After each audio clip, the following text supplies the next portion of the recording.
मनसे नेते अमित ठाकरेंचं पंतप्रधान नरेंद्र मोदींना पत्र, युद्धाचा निकाल स्पष्ट नसताना विजयाचा जल्लोष टाळावा. अमित ठाकरेंची पत्राद्वारे पंतप्रधानांना विनंती. काँग्रेसच्या खासदारावर आसामच्या मुख्यमंत्र्यांचा गंभीर आरोप. गौरव गोगोई ट्रेनिंगसाठी पाकिस्तानला गेले. हिमंत बिस्वा सरमालचे आरोप. तर दुसरीकडे सरमालचं मानसिक संतुलन बिघडल्याची टीका गोगोईंनी केली आहे. कर्नल सोफिया कुरेशींवरील वादग्रस्त वक्तव्याप्रकरणी एसआयटी चौकशीचे आदेश.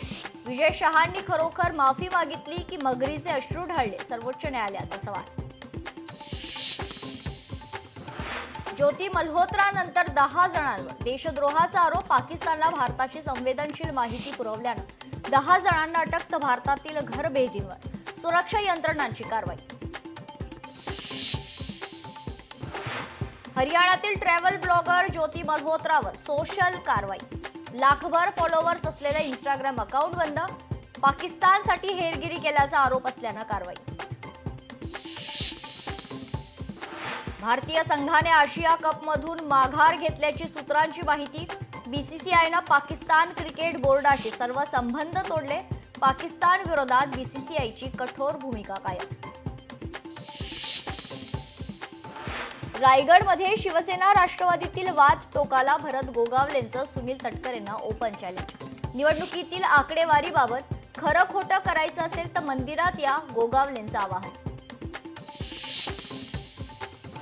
संतोष देशमुख हत्या प्रकरणावरील आजची सुनावणी संपली. पुढील सुनावणी 3 जूनला. तर संतोष देशमुखांना न्याय कधी?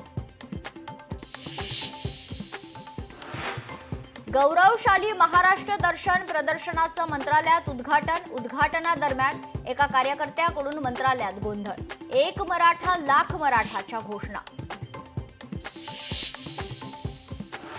करुणा मुंडेंचा पालकमंत्री अजित पवारांवर निशाणा. अजित पवार बीडमध्ये गुन्हेगारी रोखण्यात अपयशी.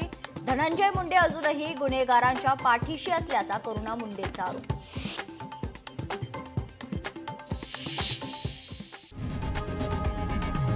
लोकशाही मराठी ऐका, पहा, जागरूक रहा.